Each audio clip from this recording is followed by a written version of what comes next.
한층 날카롭다, 한결 정확하다, 한편 세심하다. 밖에서 보는 내밀한 분석, 정치적 원의 시점. 오늘의 정치권 상황 원회에서 더 정확하게 분석해드립니다. 최민희 전 더불어민주당 의원, 어서 오세요. 예, 안녕하세요. 불굴의 희망 최민희입니다. 불굴의 희망 최민희 의원, 신상의 변화가 있을 예정입니까? 네, 있을 예정이라 오늘 사실상 마지막 방송이 될 것 같습니다. 아, 그래요? 예. 그걸 지금 말하면 어떡해요? 네. 그래도 애청자들께는 네. 인사를 드려야 될 것 같아서 해야죠. 나왔습니다. 해야죠. 자, 네. 네. 그래서 방송통신위원회로 갑니까?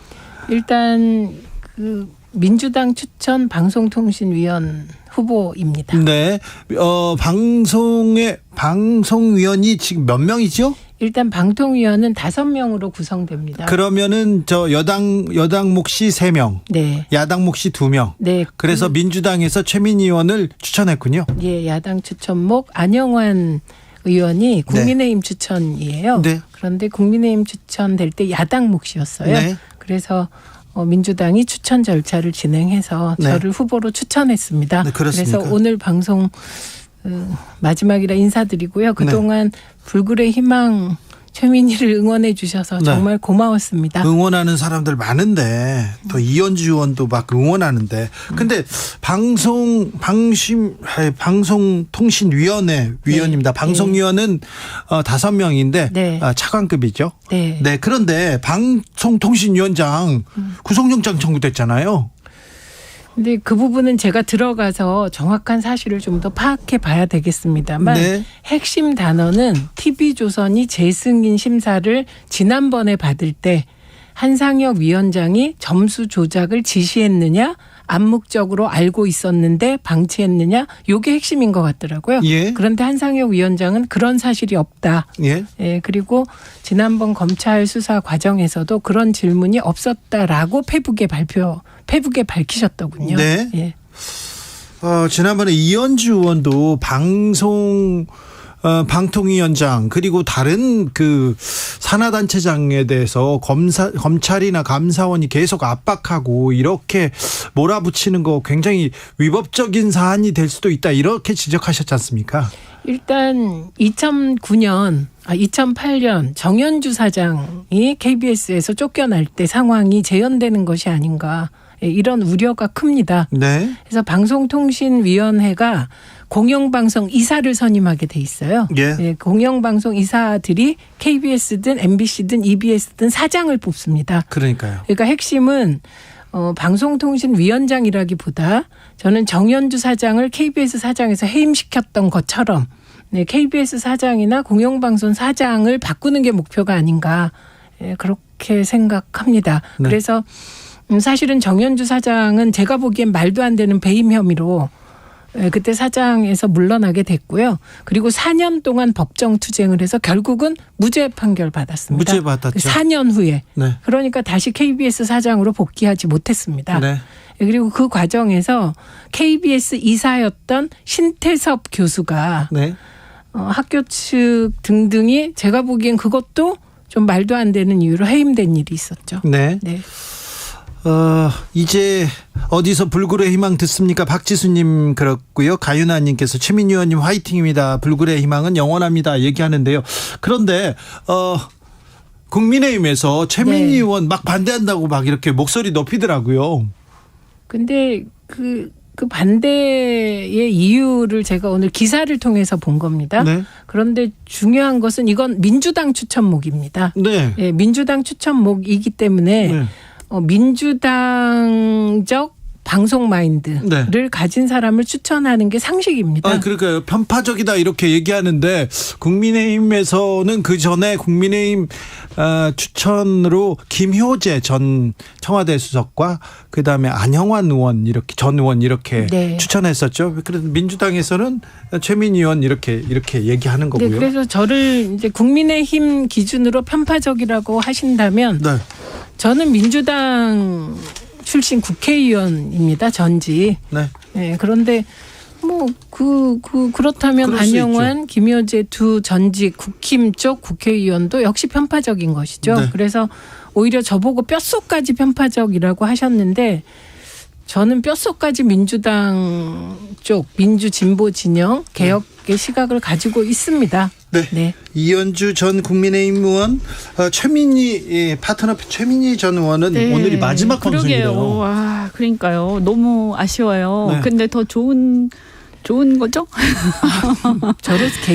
저는 선당후사입니다. 네. 네. 하여튼 또 좋은 역할 많이 해주시길 바라고. 네. 너무 방송이 그저 자꾸 이렇게 진영화되잖아요. 네. 그래서 너무 걱정이에요, 사실은. 네. 네. 그렇죠. 네, 그래서 좀 어쨌든 정권 이런 문제를 떠나가지고 좀 공정하게 네. 네, 언론의 자유를 잘 지켜주시기를 바랍니다. 네, 최민희 네. 의원님 아무튼 역할이 막중합니다. 네, 책임이 막중하니 가서도 열심히 해주시고요. 아무튼 마지막 뉴스는 이렇게 어떻게 해야 되나 뭘 해야 되나 그 얘기는 해야 되겠어요. 헌법재판소의 검찰 수사권 축소 법안에 대한 판단 나왔어요. 그런데 오늘도 이 논란 이어가더라고요. 네. 법무부 장관은 유감을 표했고요. 판사 출신 여당 대표 반헌법 궤변이다 이렇게 하고 판사 출신인데 엄청나게 비난을 해놨더라고요. 어찌 보셨습니까, 이현주 의원님? 네, 우선 판결을 가지고 마음에 안 들 수는 있죠. 그런데 다 자기 생각이 있으니까. 하지만 어쨌든 헌재에서 결정 내린 걸 가지고 궤변이라고 하는 거는 저는 여당에서 이런 적이 있었나 싶거든요. 네. 그래서 지금 뭐 하는 건가? 큰일 났다. 이게요, 지금 상식이 무너지고 있어요. 아이고. 그러니까 뭐냐면 우리가 이때까지 보면 그래도 예를 들면 대통령실 하면 거기서 팩트 내지는 우리 상식하고 어긋나는 얘기를 한 적은 없었잖아요, 지금까지. 네. 그죠? 그러니까 약간 아무래도 팔이 안으로 굽는다고 그런 건 있을 수 있지만, 네. 정말 막 어이가 없는 우기는 걸 계속하는 경우를 봤고요. 네. 네, 그죠? 맞죠. 네. 그리고 날려버려요. 네. 그리고 대법원이라든가 이런 헌재 같은 이런 권위 있는 사법부의 그 최종 결정을 가지고 최종 판단이라고 그래도 어쨌든 집권당에서 그거를 우리는 사실은 조금 다른 생각이 있지만 존중한다. 이 정도 말한 적은 있어도. 네. 궤변 이렇게 얘기한 적은 아마 처음이지 않을까. 근데 저는 좀 이러지 말았으면, 왜냐면 이게요, 자기 얼굴에 침 뱉기예요. 네. 이렇게 권위를 자꾸 서로 무너뜨리기 시작하면요, 결국은 어떻게 되냐? 대통령의 권위, 그다음에 집권 여당의 권위 자체가 같이 무너지는 거라 나라가 지금 국가가 무너지는 상황으로 지금 가고 있어요. 그러니까요. 지금 좀 심각하게 받아들여야 될 것 같습니다. 네, 일단 저는 이 광경을 보면서 미디어법 파동이 기억 다시 생각이 났는데요. 당시에 사실 미디어법으로 종편이 탄생하게 됩니다. 그래서 민주당과 시민사회가 굉장히 반대했죠. 네. 그래서 당시 미디어법 표결 과정에서 본회의에서 대리투표가 있었어요. 그래서 그때는 민주당이 헌재에 위헌 소송을 했죠. 위헌 법률 판결 했는데, 그때 헌재 판결이 대리투표 등 일부 절차적인 하자가 있지만 미디어법은 유효하다고 판단을 했어요. 그래서 그때 국민의힘이 이거 헌재 판결 끝났다. 그러면서 지금 종편이 생기지 않았습니까? 그 법이 유효했기 때문에. 네. 그래서 헌재 판결은 그때도 지금도 딱 한 가지 기준은 있는 것 같습니다. 일부 절차적인 하자가 있다고 하더라도 국회의 입법권을 존중하는 방향으로 판단한 것. 이거는 변함이 없어요. 네, 그런데 이 부분을 가지고 저는 당시에 민주당도 반발했습니다. 했는데 이런 식으로 헌재 자체를 폄하하고 깎아내리고 이러진 않았던 것 같아요. 그때. 너무 심한 것 같습니다. 법원의 판단으로, 대법원이나 헌법재판소의 판단으로 일단 이 갈등은 일단락이 되어야 되는데, 네. 여기에서 지금 승복을 안 하는 승복 안 하고 존중하지 않으면 이거 어떻게 합니까?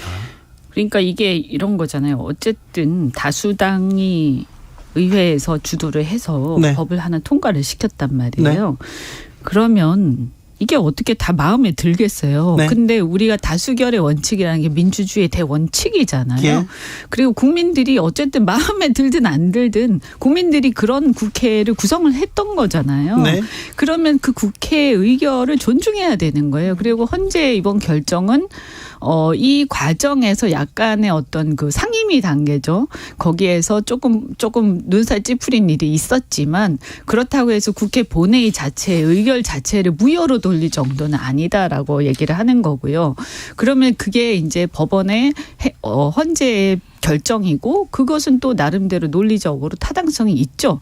물론 반대 의견도 낼 수 있어요. 그러니까 4명은 반대를 했다는 거 아닙니까? 근데 어쨌든 우리가 정한 헌법상의 원리와 법의 원리 전체를 적용했을 때 이걸 우리는 존중해야 되는 거예요. 왜냐하면 이런 권위 자체를 부정하기 시작하면 한도 끝도 그러면 국가라는 게 성립할 수가 없어요. 예.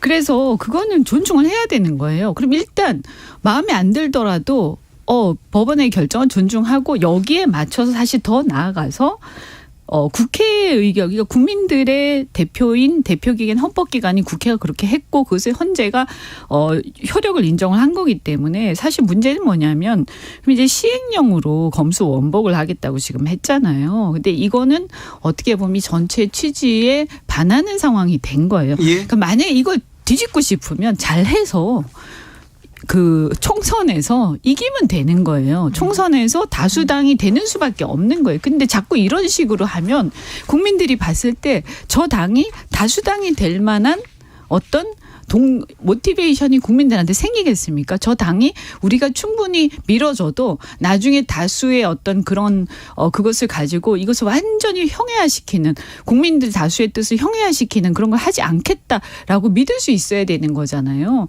근데 이렇게 되면 어떤 상황이 벌어지냐면 그러면 만약에 국민의힘 여당을 갖다가 우리가 좀 밀어주면 전부 다 또 뒤집고 국회의 권능을 다 무시하고 안 그래도 지금 대통령이 일방적으로 가는 게 많은데 그럼 지금 욕을 많이 먹고 있잖아요, 우리가.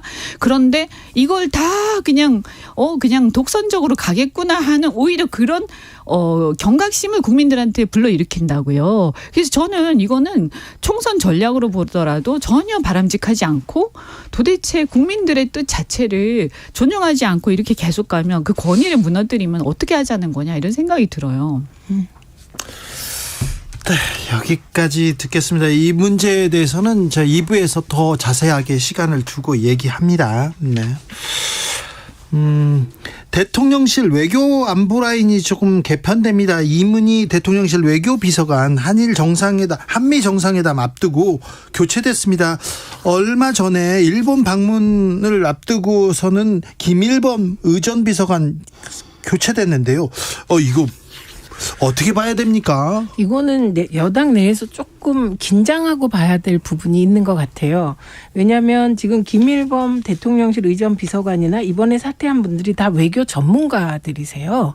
그런데 이상한 것은 우리가 프로토콜상에 윤석열 대통령 내외가 해외에 갔을 때 프로토콜상에 문제가 많이 발생했거든요. 근데 그 부분에 대해서 다들 의아해했어요. 네. 왜냐하면 외교부는 의전에 목숨 거는 부처거든요. 네. 그리고 어떻게 보면 의전이 다다 우리가 이렇게 얘기할 때도 있는데 그런데 그 김일범 의전비서관이 일본 방문을 앞두고 그만뒀단 말이죠. 그리고 네. 뒷얘기도 무성했습니다. 네. 사실은. 네. 그리고 뭐 행정관 얘기가 뭐 어쨌든 더 많이 수렴된다 이런 뒷얘기들도 있었어요. 그런데 이거는 저희들보다는 여당에서 더 긴장하고 바로잡아야 될 문제로 보입니다. 그래서 다행히 이 후임에 다시 외교 전문가들이 들어온다는 거 아닙니까? 그러면 후임에 외교 전문가들이 들어오는 게 중요한 게 아니고 그들이 외교 프로토콜에 맞춰서 일을 할 수 있도록 권위와 힘을 불어넣어주는 방식을 이제 진짜 여당이 고민해야 될 시기인 것 같습니다. 네. 어떻게 보십니까, 이건주 의원님? 요즘에 하도 이렇게 뭐 말들이 많다 보니까 저희도 참 뭐 어떻게 해석해야 될지 모르겠는데 어쨌든 그 김일범 비서관 사퇴 문제도 예. 일본 방문 앞두고 있었던 거잖아요. 그렇죠. 그런데 네. 뭐 사실은 우리가 이제 아쉬운 부분이 일본을 가셨는데 우리가 뭐 유리한 얘기들을 한 것도 아니고 상당히 우리가 일방적으로 양보하는 얘기들을 하고 그 이후에 보면 이렇게 실익이 없는 만남을 계속하셨어요. 그래서 일본의 의원들이라든가 참의원이라든가 뭐 이렇게 의원들 만나시고 네. 또 일본의 여러 인사를 계속 만나시면서 거기에서 나오는 얘기들이 일본 언론에 흘려지면서 저는 의도적이었다고 보거든요. 네.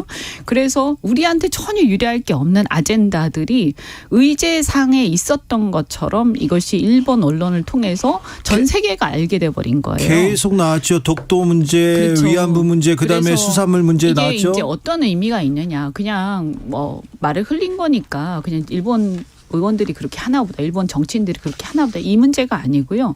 심지어는 지금 기시다 총리가 흘린 것으로 의심되는 그런 것들, 독도 문제 그런 거 아닙니까? 네. 그럼 어떻게 되냐 하면 이 독도 문제가 한일 간의 분쟁 지역화하는 것으로 올라가는 거예요. 네. 그 위상 자체가요. 네. 그래서 그동안에는 우리가 실효적으로 지배하고 있는 땅이기 때문에 우리는 그것을 무시해 왔는데 이것이 한일 간의 어떤 분쟁 지역화되는 상황으로 계속 끌고 가면서 이번에 그냥 양보한 그 강제동원 문제 해법뿐만이 아니라 여타 다른 문제들, 그다음에 또 이 후쿠시마 그 해양 오염수 방류하는 문제까지 비롯해서 모든 것들에 대해서 우리가 마치 논의를 한 것 같은 그런 프레임이 형성이 된 거예요. 그래서 이것도 어쨌든 언론 플레이, 일본 측의 언론 플레이에 어떻게 보면 우리가 당한 건데 이렇게 일본 측의 언론 플레이에 당하는 것이 사실은 예견됐던 사실이에요. 그래서 의전 비서관이든 주변의 참모들이 대통령이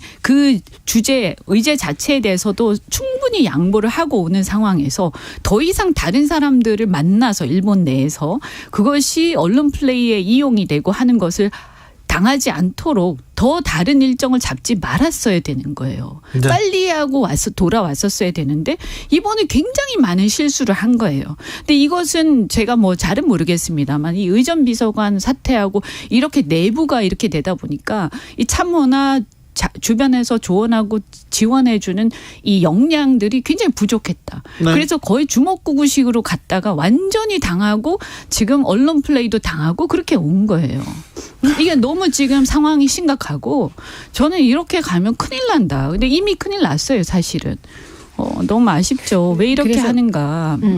그래서 이 부분에 대해서 이게 아무리 당정 협력이 중요하다고 해도 당정 분리 단계도 우리가 거친 이유는 최고 권력기관과 당은 국회잖아요. 어쨌든 국회는 아무리 여당이라도 국회는 국회입니다. 상권 분립에서 분립돼 있는 거거든요. 그러니까 이게 당정 분리를 해야 하는 이유를 보여주는 거죠. 그러니까 네. 당은 견제 역할도 해야 되는데 견제 기능이 상실됐다. 맞아요. 지금 그렇게 보이고. 이게 거꾸로 한번 문재인 정부 전체를 거쳐서 국민의힘이 문재인 정부를 비판했던, 민주당을 비판했던, 걸핏하면 똑같이 비판했죠. 그런 내용으로. 네, 그렇죠? 했습니다. 했는데 네. 민주당은 이렇게 이 정도 아니었거든요. 예, 그리고 내부의 비판적인 목소리가 지금도 나오고, 네. 예, 그렇습니다. 그래서 이 부분은 정말 여당이 긴장하고 점검해야 될 부분이다. 저는 이 말씀밖에 드릴 게 없네요. 뭐 우리가 그 정권 교체를 하면서 이전 정부에 대해서 비판했던 지점들이 있잖아요. 그것은 이제 타산지석으로 삼아야 되는데 이게 내로남불이 되면 안 되거든요. 그러니까 지금 굉장히 우려스러운 상황이고 이제 그냥 일방적으로 그냥 막 달려나가는 것 같아요. 이러다가 이제 폭주하게 되면 사실은 심판 대상이 되는데 문제는 내년에 총선이 문제가 아니라 저는 나라가 문제다라고 생각합니다. 왜냐하면 외교 같은 거는 뒤집을 수가 없어요. 그럼요. 네, 그래서 어떤 진영의 문제가 아니라 사실은 야당하고도 이 부분은 충분히 협의를 했었어야 되는 거고 우리가 아무리 또 국내에서 싸울 때 싸우더라도 이런 외교나 안보, 국가적 안보 문제는 같이 함께 협력해서 가요. 왜냐하면 정권이 어떻게 어느 쪽이 잡을지 모르기 때문에 그래서 유럽 같은 데는 그 섀도우 캐비넷이 다 있는 거 아닙니까? 그래서 예비 내각을 다 둬서 야당하고도 공유를 하거든요. 이런 중요한 문제들은. 근데 이게 지금 완전히 무슨 패싸움 하듯이 이렇게 가는 것은 우리 국민들이 보면 얼마나 걱정스럽겠어요. 네. 이렇게 해서는 안 된다. 네. 여야에서 인적 개편도 시작합니다. 국민의힘에서도 여의도 연구원장 이렇게 새로 바뀌고 박대출 정책위 의장도 이렇게 임명장을 받았어요. 국민의힘 인적 개편 어떻게 보셨습니까? 이현주 의원님? 우선은 뭐 여의도 연구원 같은 경우에는 총선 때 이제 경선을 관리를 하게 되죠, 실질적으로. 네. 그래서 여론조사라든가 이제 공천에 굉장히 큰 영향을 미치게 전략도 되는데. 짜고 공약도 네. 만들고. 그런데 이제 초선이고 이제 소위 이제 윤핵관 또는 윤핵관 호소인이라고 이제 분류를 실제로 많이 하지 않습니까? 네. 근데 이 메시지가 뭐냐, 결국에는 우리끼리 가겠다, 이렇게 이제 보이는 거예요. 지금 차기 원내대표 후보군도 거의 윤핵관들로 채워지는 것 같고요. 그래서 본선에서 어떤 본선 경쟁력을 위해서 조금 더 선거에 대한 경험도 많고 수도권에 대한 어떤 여러 가지 선거의 경험들도 있고 이렇게 해서 조금 선수도 있고 이런 경험 많은 사람이 아니라 이렇게 하는 것은, 그러니까 그때 그 연판장 돌리는데 주도하신 분 아니에요, 그죠? 그러니까 이런 경우에는 이 메시지 자체 국민들이 볼 때도 그냥 이거는 개파들끼리 이제 친윤들끼리 그냥 나눠 먹기식으로 가겠구나라고 예상이 되는 거예요. 연판장 이거 주도한 초선 의원이 여의도 연구원장 된다. 여의도 연구원 여기 만만치 않은 곳이. 그러니까 이게 이제 총선을 앞두고 이 메시지가 뭐냐라고 했을 때 좋은 메시지를 줄 리가 없고, 그다음 박대출 정책위 의장 같은 경우에는 아마 이제 정책위 의장 하려면 한 3선 정도는 해야 되니까 이제 사람이 몇 명 안 돼요, 사실은. 그러다 보니까 이렇게 하신 것 같은데 이 부분은 이제 좀 지켜봐야 되겠는데, 자칫 이제 지금 언론과 관련해서 또 너무 이렇게 각을 세우게 되지 않을까 하는 걱정이 좀 돼요. 그래서 그러면 잘 하셨으면 좋겠다는 생각이 듭니다. 민주당도 당 지도부 개편이 있었습니다. 어떻게 보셨습니까, 최민희 의원님? 예, 우선 국민의힘과 민주당은 지금 지도부 구성이 정반대로 가고 있는 겁니다. 국민의힘은 친윤 일색 지도부, 그래서 공천도 이게 당정 일체화된 상태에서 공천하겠다 이런 메시지로밖에 안 보이거든요. 그래서 이건 민주당도 사실은 이재명 대표 초기에는 친명 지도부가 된 거 맞죠. 그런데 이런저런 문제 제기를 받아들여서 당 지도부를 개편했습니다. 이번에 사실은 굉장히 큰 폭입니다. 지명직 최고위원 1명 바꾸고요. 그리고 정책위 의장, 전략기획위원장, 그리고 수석 대변인까지 바꿨어요. 그리고 제3 디지털 전략 기획실을 맡고 있는 제3사무부총장까지, 그리고 이미 민주정책연구원장도 정태호 의원으로 바뀌었기 때문에 민주당은 사실 사무총장을 제외하고는 다 바꾼 것이죠, 중요 포스트를.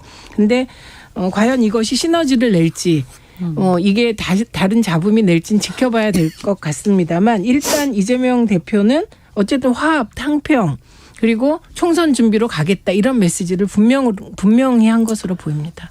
아니 국민의힘이 너무 막 이렇게 일방 통행을 막 하다 보니까 민주당이 마치 엄청 또 잘한 것처럼 또 보여서. 근데 사실은 지금 민주당 입장에서는 이건 이렇게 가지 않으면 안 되는 상황이고요. 다만 이제 지금 보면 이제 호남 민심을 추스르기 위해서 송갑석 의원을 최고위원회 이렇게 하신 것 같은데, 이 부분은 저는 이런 말씀 드리고 싶어요. 이제 인적 개편도 중요하지만 사실은 지난 대선 때 이제 민주당이 이렇게 작은 차이지만 어쨌든 정권 재창출에 실패한 이유, 이런 것들에 대해서 사실은 그때 대선 때도 그렇고 그 이후에 지방선거 때도 그렇고 이 부분에 대해서 당의 쇄신 어떻게 갈 거냐 이런 얘기는 거의 안 나왔었거든요. 그래서 당이 어떻게 변화할 것인가 하는 얘기들이 좀 같이 이렇게 가면 좋겠다는 생각이 듭니다. 자, 이현주 의원님, 그런데 전광훈 목사가 우파 천하통일했습니까? 이건 무슨 소리입니까? 누가 그렇게 얘기하면. 미국에서 들려오던데요. 김재원 최고가 말씀하셨습니다. 진짜요? 네.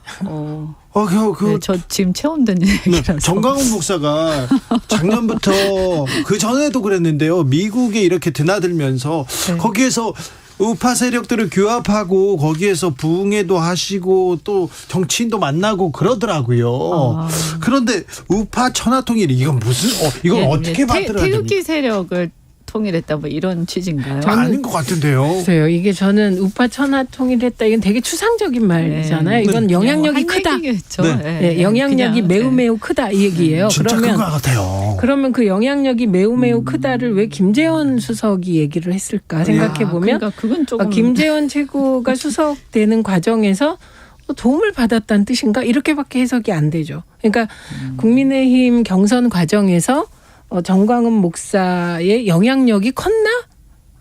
이런 의문부호가 생기는 그런 내용이었습니다. 아니지만 어쨌든 이렇게 결집돼 있는 소수 집단은 그래도 이제 경선이 이럴 때 영향을 미치긴 하잖아요. 네. 그러니까 이제 그런 일종의 그런 어떤 하나의 어떤 그 결집된 세력으로서 영향을 미쳤나? 그건 조금 이렇게 그런 좀 생각이 드는데요. 네. 그렇다고 해서 이분이 무슨 우파 전체를 기업했다든지 네. 이렇게 얘기하는 좀 이거는 립서비스 같은 그런 그런가요? 얘기 아닐까. 최고위원회 회의에는 계속 불참하고 있는 김재원 최고께서 우파 진영에는 행동하면서 활동하는 분들이 잘 없는데 정광훈 목사께서 우파 진영을 전부 천하통일해서 요즘은 그나마 광화문이 우파 진영에도 민주노총에 대항하는 활동부대가 됐다 이렇게 얘기하는데요.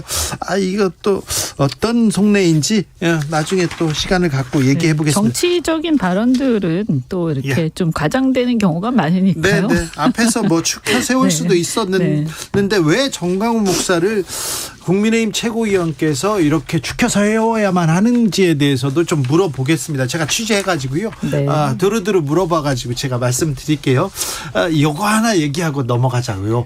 자녀 셋 낳으면 병역 면제.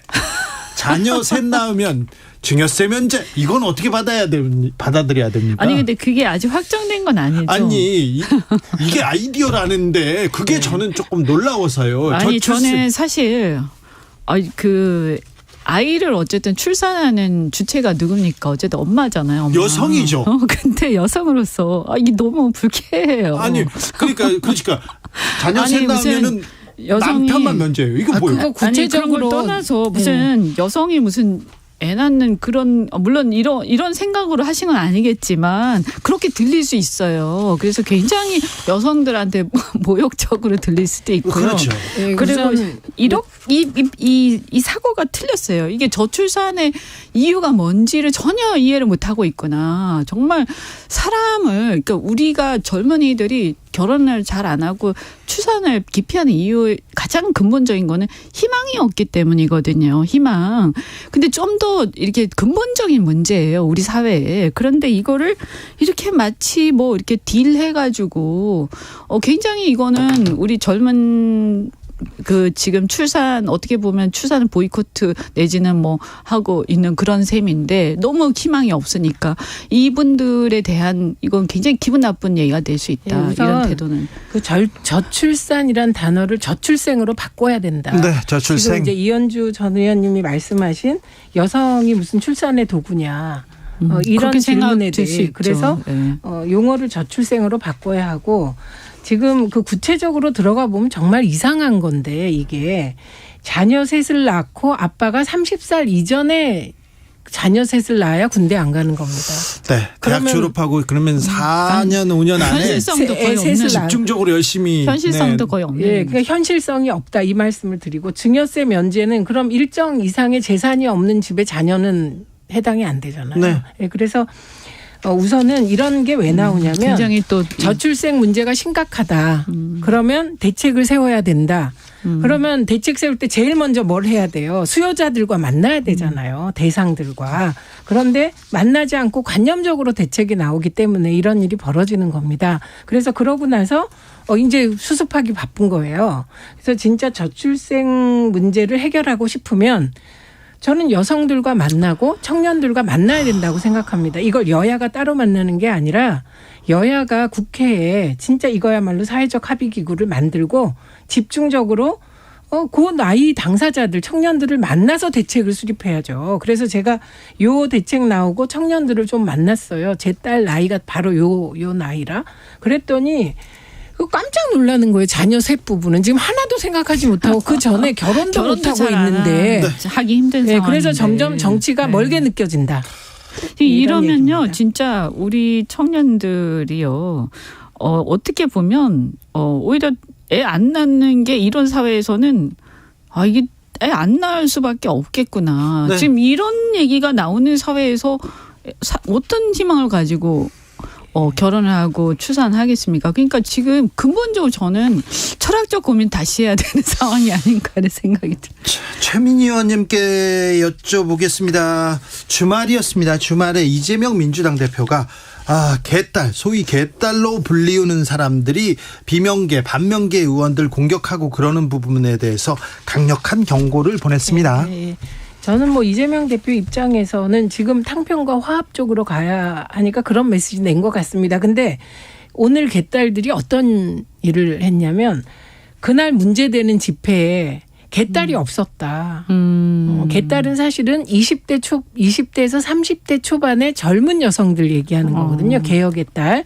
그런데 우리가 보니까 40대 이상이었다 대부분. 근데 왜 개딸들이 그랬다고 하느냐. 그래서 제가 실제로 이게 취재를 해봐도 개딸들은 되게 재기발랄한 방식으로 문제 제기를 합니다. 그리고 그 문자 폭탄이라고는 하지만 이를테면 도와주세요. 이런 식의 문자를 많이 보낸다고 합니다. 그래서 우리들도 이 억울한 명예훼손에 대해서 법적 대응을 하겠다 이렇게 나온 건데요.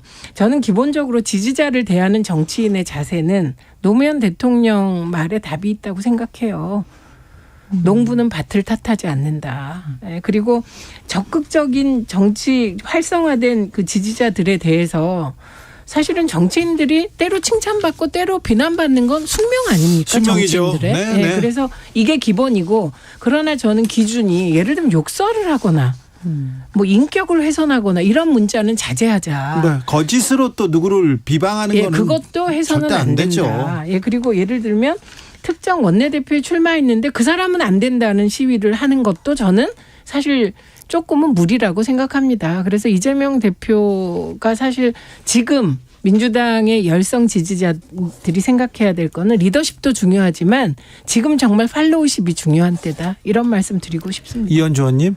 이 민주주의의 근본적인 정신이 이제 다양성을 존중하고 자기랑 생각이 다른 사람의 생각도 존중하는 거잖아요. 네. 그거를 어떤 절차를 거쳐서 의사결정을 하는 건데요.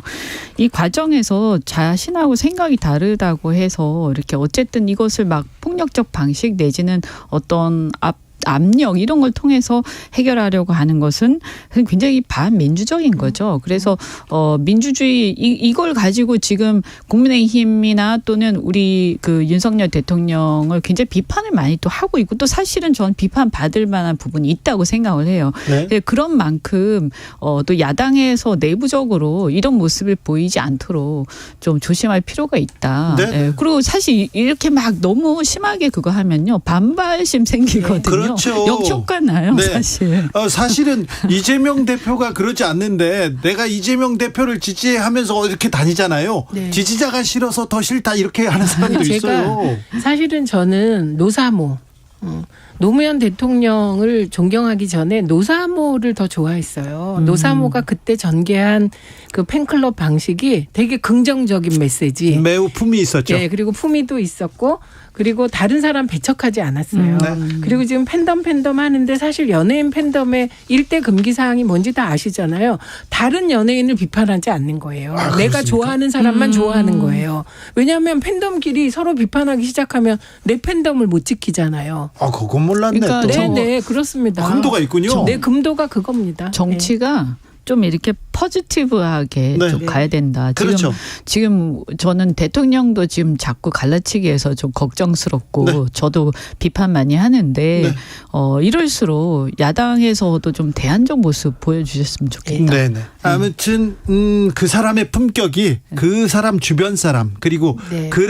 그의 지지자의 품격으로 또 이렇게 대변될 수도 있거든요. 네, 그래서 네. 저는 이재명 대표 당부하는 게 뭐 수박이라는 말 쓰지 말자. 네. 내부 분열 일으키지 말자. 그런 의미에서 저희도 국문 어쩌고 저쩌고 하는 것도 사실은 그런 용어도 네. 잘못 썼다고 인정합니다. 이 얘기 못 물어봤는데요. 민주당 그래서 한동훈 장관 탄핵으로 갑니까? 저는 뭐 탄핵보다는 이번 이제 그 소위 헌재 판결이 나왔을 때 네. 한동훈 장관이 좀 더 겸손하게 수렴하는 태도를 보이고 반성하라는 취지라고 생각합니다. 네. 탄핵까지는 아니죠? 저는 제 개인적으로는 아닌 것 같습니다. 최민희 의원님 감사합니다. 마지막인데. 네, 그동안 고마웠습니다. 네. 네, 좋은 역할 해주시길 기대합니다. 감사합니다. 이현주 의원님. 네.